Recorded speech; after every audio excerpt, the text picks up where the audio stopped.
সকাল সকাল আব্বু বলল গরু মাংস খাবো, গরু মাংস নামাও। আজকে গরু মাংস রান্না করব। মুখে একটু মজা নেই, যেহেতু বাসার সবাই অসুস্থ, তাই আজকে ভাবলো জাল জাল করে মানে গরু মাংস রান্না করবে। তো আব্বু রান্না করবে।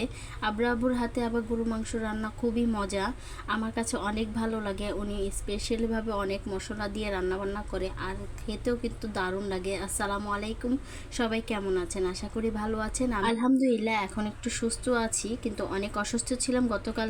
যাই হোক, এই তো আব্বু বলেছিল গরু মাংস রান্না করবে ঝাল ঝাল করে, তো উনি এখানে সব কিছু দিয়ে দিচ্ছে। পেঁয়াজ, কাঁচামরিচ, ধনিয়ার গুঁড়া, হলুদ মরিচ, আদা রসুন সব এক এক করে দিয়ে দিয়েছে, সাথে কিন্তু গরম মশলা দিয়েছে বেশি করে। তো এই তো সব কিছু দিয়ে একসাথে একবারে ঢাকনা দিয়ে বসিয়ে দিবে, তারপর উল্টিয়ে পাল্টিয়ে দিবে। আব্বু এভাবে প্রসেসিং রান্না আমার খুবই ভালো লাগে, আমি এভাবেই শিখেছি।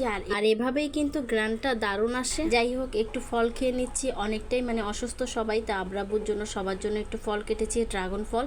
তো ড্রাগন ফল খেতে আমার ভালোই লাগে, কার কার পছন্দ অবশ্যই জানাবেন। আর এই তো এখানে আব্বু লাড়া দিচ্ছে, আমি একটু ভিডিও করছি। মানে উনি সব কিছু রান্নাবান্না করেছে, তো রান্নাবান্নাগুলো আমার, যেহেতু আমি অনেকটাই অসুস্থ, তো আজকে বললাম আব্বু তুমিই রান্নাবান্না করো। তো আমার ভালো লাগতেছে না, এখানে বাচ্চারাও খুবই জ্বালাতন করতেছে।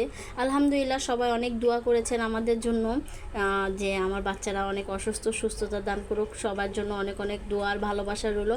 সবাই এত এত ভালোবাসা দিচ্ছেন, আমার কাজের আগ্রহ আল্লাহর রহমতে বেড়েই যাচ্ছে।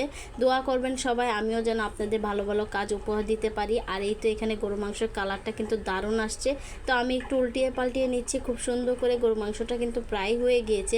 গরু মাংস রান্না করব আর সাথে পোলাও হবে না তা তো হয় না। ঈদের থেকে ধরে পোলাও খেতে পারিনি, মানে এত গরমের ভিতরে পোলাও খেলে যদি পেট খারাপ হয়, তাই পোলাও খাইনি। তো এখানে এই তো গরু মাংসটা হয়ে গেছে, আর অপর চুলায় কিন্তু পোলাওটাও রান্না করতেছি আমি। তো আজকে ভাবলাম যে যেহেতু মুখে মজা নেয় একদমই, মানে ভাত খেতে একদমই ইচ্ছা করতেছে না, তো আব্বু তো আর পোলাও খাবে না, আব্বু ভাত খাবে। তো তার জন্য আর পোলাও করিনি, আমার ছোটো বোনের জন্য আর আম্মুর জন্য একটু পোলাও করছি। আর আমরা তিনজন কিন্তু পোলাও অনেকটাই পছন্দ করি, যেহেতু গরমের সিজন। আর আজকে একটু ঠান্ডা ঠান্ডা পড়েছে, যেহেতু বাইরে বৃষ্টি হচ্ছে, তাই ভাবলাম যে অল্প করে একটু পোলাও রান্না করি, বেশি ভালো লাগবে। খিচুড়ি রান্না করতে চেয়েছিলাম, কিন্তু দু একদিন অনেক খিচুড়ি খেয়েছি, তাই আর খিচুড়ি রান্না করলাম না, আর একটু ঘি দিয়ে দিয়েছি। আর এই তো আমার পোলাওটা হয়ে গিয়েছে। অল্প করে রান্না করেছি যেন না থাকে, কারণ থাকলে পরবর্তীতে এটা আর খেতে চায় না। আর একটু লাস্টে পেঁয়াজ বেরেস্তা দিয়ে দিয়েছি। পোলাওটা কিন্তু অনেকটাই মজা হয়েছে, ঘি দেওয়ার কারণে আরও বেশি ভালো লেগেছে। আর এই তো এখানে আব্বুকে খাওয়া দাওয়া করতে দিয়ে দিলাম, উনি একাই খালো। তো যেহেতু উনি ভাত খায়, তা ওনার জন্য ভাত রান্না করেছি আগে ভাগেই।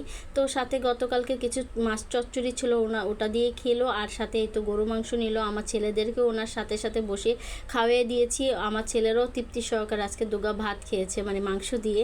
আর এই তো সবার খাওয়া দাওয়া শেষ করে আমি গোসল করে নামাজ পড়ে এই তো আমি খেতে বসলাম। আজকে অনেকটাই মজা হয়েছে, কিন্তু ভালো লাগতেছে না, বেশি একটা গলা ব্যথা আর ঠান্ডা জ্বর, তো মুখে তিতা তিতা লাগতেছে। যাই হোক, সবাই ভালো থাকবেন, সবার জন্য দোয়া আর ভালোবাসা রইল। আসসালামু আলাইকুম।